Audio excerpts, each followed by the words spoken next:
안녕하십니까. 이현종의 분기탱천입니다. 먼저 구독과 좋아요를 부탁합니다. 한 분의 구독이 중요합니다. 며칠 전에 오세훈이와 박형준이가 청와대를 방문한 것을 계기로 국민의힘에서 여러 소리가 나오고 있습니다. 이들은 지지자들의 자존심을 뒤로하고 두 손을 앞에 이래 모으고 고개를 다소곳이 숙인 채로 아주 공손한 자세로 문재인의 코로나 백신과 관련한 헛소리를 선생님 훈시처럼 듣고 있었습니다. 그야말로 국민 뚜껑 열리게 만든 소리에 대해서 반론 한번 못하고 그저 지당한 말씀이라는 듯이 경청하는 모습이 또 국민들을 분기탱천하게 했습니다. 이 자리에서 두 사람은 정작 할 소리는 못하고 하나만한 박근혜, 이명박 사면을 건의했습니다. 바로 이 건의 때문에 탄핵 무효라느니 하면서 그 지긋지긋한 꼴통 보수로 손가락질 받는 친박들의 헛소리까지 나왔습니다. 아무리 야당 시장이 청와대를 방문한 자리라고는 하지만은 틀림없이 방문 전에는 최소한 그 기본적인 의제는 논의했을 거라고 봅니다. 그랬다면 그 의제 속에 두 전직 대통령의 사면 건의가 예정돼 있었다고 봐야 합니다. 그냥 무턱대고 청와대 들어가서 마음 내키는 대로 돌출 발언을 하도록 하지는 않았을 거라고 봅니다. 따라서 생각이 있는 사람이라면 이번 이 두 사람의 방문은 이제 갓 청와대에 입성한 이철이의 첫 작품이라고 봐야 합니다. 우파에서는 이를 술수라고 판단하는 사람들이 대부분이지만 아마 좌파들은 성공한 작품이라고 여길 겁니다. 이철이는 아무리 봐도 자기 얼굴에 책임을 질 사람이라고는 여겨지지 않습니다. 이해찬이나 김상조를 비롯해서 이번에 그 문제가 된 조희연 교육감처럼 말입니다. 정치 초년생 이철이에게 제 딸이는 노회하다고 생각하는 시장 두 사람이 당한 것 같습니다. 그런데 여러분, 박근혜 전 대통령이 우리나라에 뭘 남겼습니까? 뭘 기여했습니까? 이 사람도 분열과 정오를 많이 남겼습니다.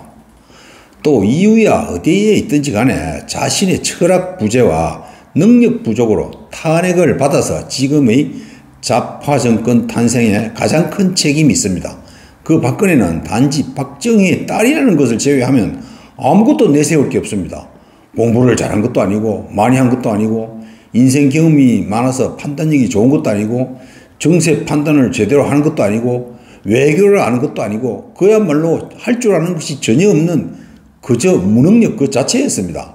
우리는 지금 문재인이가 워낙 헤매고 있으니까 과거 노무현에 대한 기억을 다 잊고 있는 것 같습니다. 노무현이 때 우리 국민들 얼마나 우라통이 치밀어 올랐습니까? 그래서 얼마나 분노했습니까? 그때도 경제는 물론이요, 외교를 포함해서 이 나라 어느 한 구석 제대로 돌아간 곳이 없습니다. 그런데도 세월이 지나서 그때보다 못한 사람이 나타나니까 그때 일을 잊어버리고 있습니다. 박근혜 때도 마찬가지였습니다. 박근혜가 이 나라에 긍정적인 영향을 미친 것이 하나라도 있었습니까? 그저 무능력 그 자체였습니다. 그 박근혜의 모습은 시골에 사는 그저 그런 평범한 아낙네 이상도 이하도 수준이 아니었습니다. 단지 아는 것이라고는 태생적인 공주 행세 그것 하나뿐이었습니다. 그래서 고기에 보이는 그 위장된 모습에 어리석은 우리 국민들이 속았을 뿐입니다. 제가 박근혜에 대해서 이런 심한 말을 하면 그냥 쓸데없는 비난이라고 저를 무더기로 욕하는 사람이 많다는 것을 압니다. 그러나 아무리 내 편이라 할지라도 지적할 것은 지적하고 비판할 것은 비판을 해야만이 남을 비판할 자격이 생기는 겁니다. 박근혜가 내 편이라고 옹호하기만 한다면 그때보다 못한 지금 문재인을 비판할 자격이 없습니다. 무능력의 대명사였던 박근혜가 탄핵당한 걸 두고 시비할 필요도 없습니다. 수준이 그것밖에 안 되는 사람이었다고 봐야 합니다. 또 극우파들은 탄핵이 무효라느니 하면서 하나만한 헛소리를 하는데 탄핵 과정은 헌법적이었습니다. 헌법적인 걸 어떻게 합니까? 지금 떠불딱 망하는 원인이 대갈바위 깨져도 문재인이라는 100개 문으로 불리는 이 패거리를 중심으로 하는 친문 세력 때문이라는 게 중론입니다. 그러면 국민의 힘을 망하게 하는 요인은 바로 이런 탄핵 무효라느니 하면서 때늦은 헛소리나 일삼는 친박으로 대표되는 거구 세력들입니다. 이런 자들이 야당을 분열시키고 나라를 힘들게 합니다. 어디를 가도 극성적인 사람은 그 집단에 도움이 안 됩니다. 정권 교체라는 대업을 앞에 두고 친박들이 설치면서 밥그릇 싸움이나 일으키면 안 됩니다. 지금 문재인 정부는 올해 초에는 그 백신을 못 구한다고 비난하니까 전화 한 통화로 2천만 명분을 확보했다고 했지만 그거는 온데간데 없습니다. 그게 헛소리였다는 것이 드러나니까 이번에는 화이자 백신 4천만 회분을 계약했다고 또 대대적으로 홍보하고 있습니다. 당초 우리 정부는 화이자에 백신을 빨리 보내달라고 이달 초에 요구한 바 있습니다. 여기에 화이자 측에서는 우리는 과학을 하지 외교를 하지 않는다는 면박성 대답으로 망신을 당했습니다. 즉 한국 정부의 코로나라는 사태를 이용한 외교와 정치 행위를 간접적으로 비난하는 겁니다.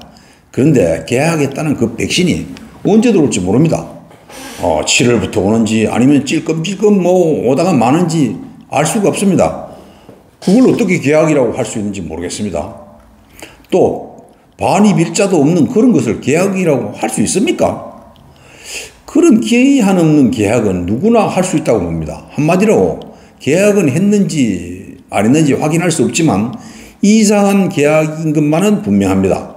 날짜가 명시되지 않았으니까 필요할 때 들어오지 않더라도 할 말이 있는 거죠. 갖가지 이유를 대면서 늦어지는 이유를 설명하겠죠.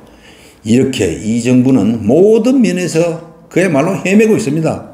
이런 때 야당이 단결하지 못하고 소모적인 분쟁만 일삼는다면 정권 교체라는 절대 과제를 이행할 수 없게 됩니다. 영남권 인사들의 양보 속에 단합해야 합니다. 그 서울시장, 부산시장이 저지른 실수를 덮지는 못할 망정 내분의 소재로 사용하지 맙시다. 제발 정신 차려서 좌파 정권을 끝장내야 한다는 큰 틀에서 힘을 합쳐나가는 애국심을 발휘합시다. 부디 역사에 부끄러운 죄인으로 남지 않도록 정치인들은 힘을 모아야 합니다. 감사합니다.